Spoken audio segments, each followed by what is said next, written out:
Lingkungan bisnis di India memiliki 7 poin-poin penting, yaitu yang pertama, kebijakan pemerintah, seperti kebijakan fiskal, kebijakan perdagangan, dan regulasi bisnis. Memiliki dampak signifikan pada lingkungan bisnis di India. Pemerintah India seringkali mengambil inisiatif untuk mendorong sektor-sektor tertentu. Dan yang kedua, ada infrastruktur, seperti transportasi, energi, dan telekomunikasi memengaruhi operasi bisnis. India telah berusaha meningkatkan infrastrukturnya, tetapi masih ada beberapa tantangan dalam hal ini.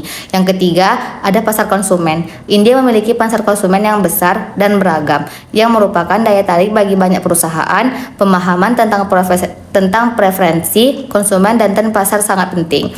Yang keempat, ada kebudayaan dan sosial.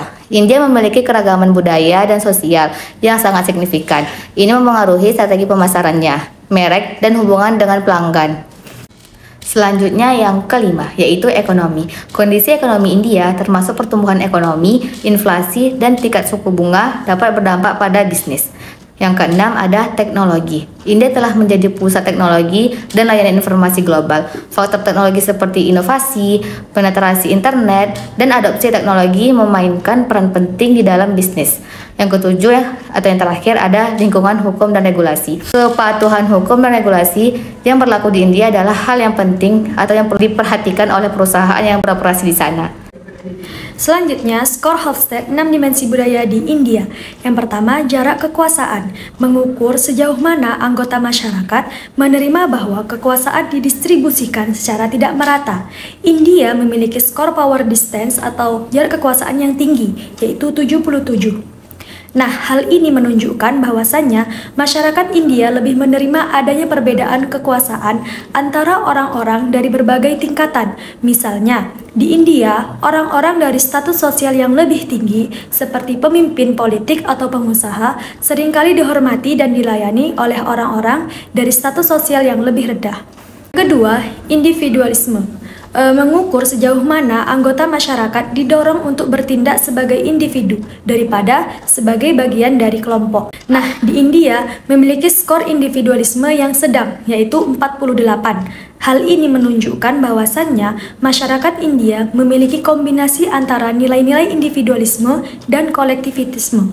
Misalnya, orang-orang India seringkali menjunjung tinggi nilai-nilai keluarga dan komunitas, tetapi mereka juga memiliki keinginan untuk mengejar kesuksesan dan pencapaian individu. Yang ketiga, maskulinitas. Mengukur sejauh mana masyarakat menekankan nilai-nilai maskulinitas sebagai pencapaian kompetisi dan kekuatan. India memiliki skor maskulinitas yang sedang, yaitu 56. Nah, hal ini menunjukkan bahwasannya masyarakat India memiliki kombinasi antara nilai-nilai maskulinitas dan feminitas. Misalnya, orang-orang India seringkali menghargai pencapaian dan kesuksesan, tetapi mereka juga menghargai nilai-nilai seperti keharmonisan dan hubungan interpersonal. Selanjutnya, penghindaran ketidakpastian. Mengukur sejauh mana anggota masyarakat merasa tidak nyaman dengan ketidakpastian dan ambiguitas. India memiliki skor penghindaran ketidakpastian yang rendah, yaitu 40. Hal ini menunjukkan bahwasannya masyarakat India ini lebih toleran terhadap ketidakpastian dan ambiguitas. Misalnya, orang-orang India ini seringkali lebih terbuka terhadap perubahan dan hal-hal baru.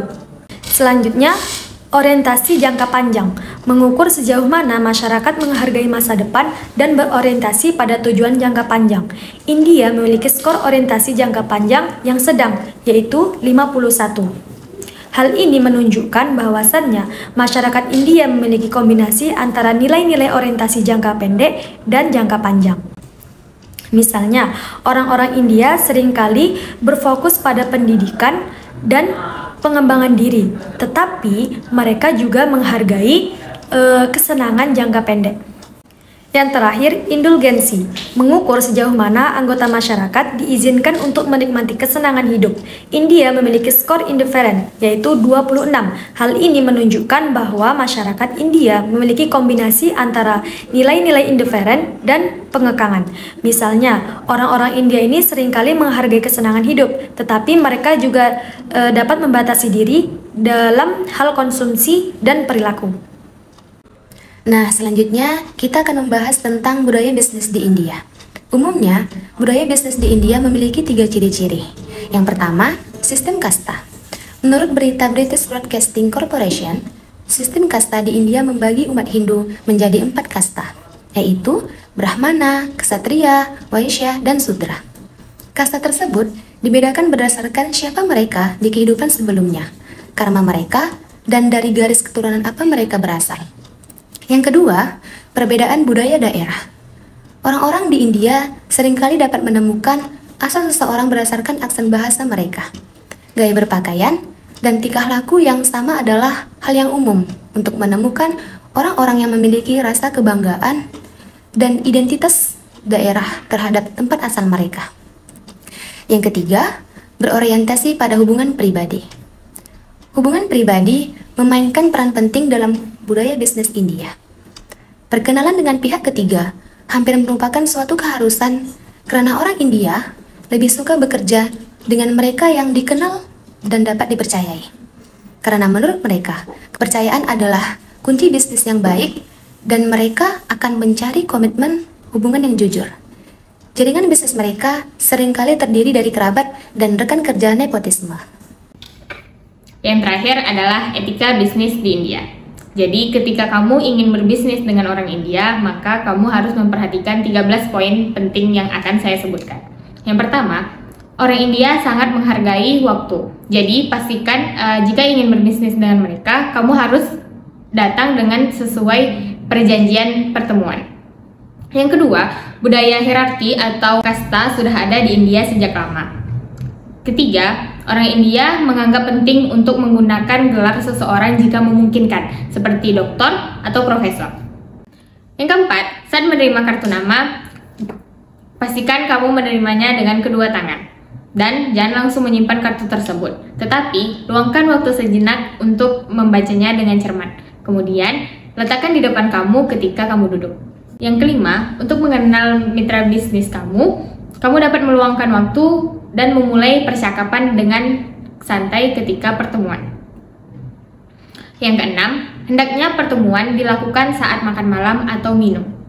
Yang ketujuh, topik sambutan yang populer mencakup politik, kriket, film, dan reformasi ekonomi India.